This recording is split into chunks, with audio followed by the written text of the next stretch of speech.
Saudara, untuk mengetahui perkembangan kesiapan fasilitas sekolah rakyat, kini kita sudah bergabung bersama jurnalis Kompas TV Eril Wiranata dan juru kamera Denny Yosua di Sentra Terpadu Pangudi Luhur Bekasi Timur, Jawa Barat. Eril, dapat dijelaskan di sana bagaimana kesiapan berbagai fasilitas sekolah rakyat Sentra Terpadu Pangudi Luhur Bekasi Timur? Lalu bagaimana dengan calon murid? Udah ada yang datang belum nih? Ya, selamat pagi Edwin dan saudara. Memang informasi yang kami terima bahwa di STPL Bekasi ini mereka sudah siap yang dimana nantinya pada tanggal 14 Juli mendatang ataupun esok hari dari 180 siswa yang sudah mengikuti proses seleksi kemudian juga uji simulasi selama 2 hari, maka mereka akan melakukan proses belajar mengajar pada hari pertama, tepatnya pada esok hari yaitu hari Senin tanggal 14 Juli mendatang. Dan selain itu juga dikatakan bahwa dari para siswa ini sudah melewati proses dari pemeriksaan kesehatan, lalu kemudian juga simulasi dan pemberian seragam pada beberapa waktu lalu. Sehingga pada esok hari, hari Senin, maka mereka akan melakukan proses belajar mengajar pada hari pertama. Dan selain itu juga dikatakan bahwa dari asrama yang sudah dipersiapkan juga ini sudah siap, lalu kemudian juga laboratorium yang nantinya ini akan menjadi penunjang untuk mereka belajar.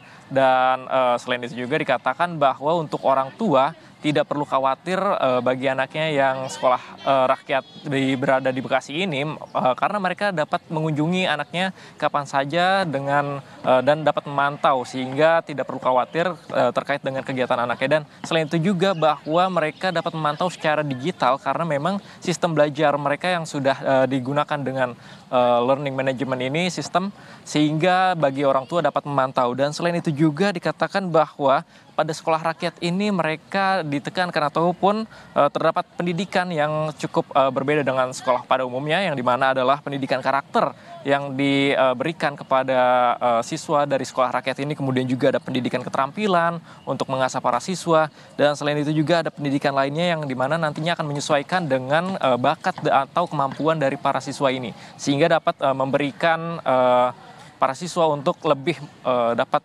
mewadahinya. Edwin. Juga non-akademik ya Eril ya. Nah Eril, dapat dikabarkan kalau dapat dari info yang ada di sana, itu ada berapa banyak siswa yang nantinya akan masuk sana? Lalu jenjang apa dan apa sih sebenarnya yang membedakan sekolah rakyat dengan sekolah pada umumnya?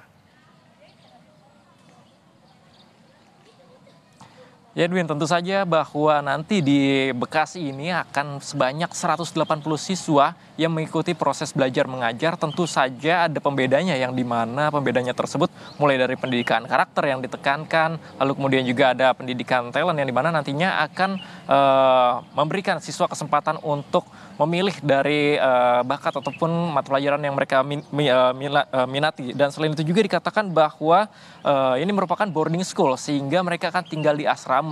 Walaupun mereka akan tinggal di asrama, tapi bagi orang tua mereka akan dapat menjenguk anaknya sehingga tidak perlu khawatir.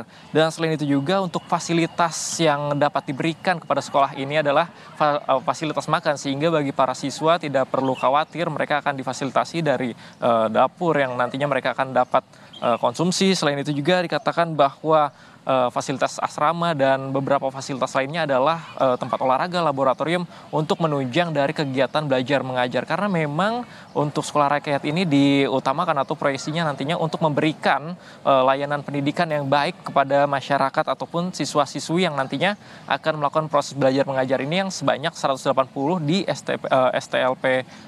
STPL Bekasi ini. Edwin.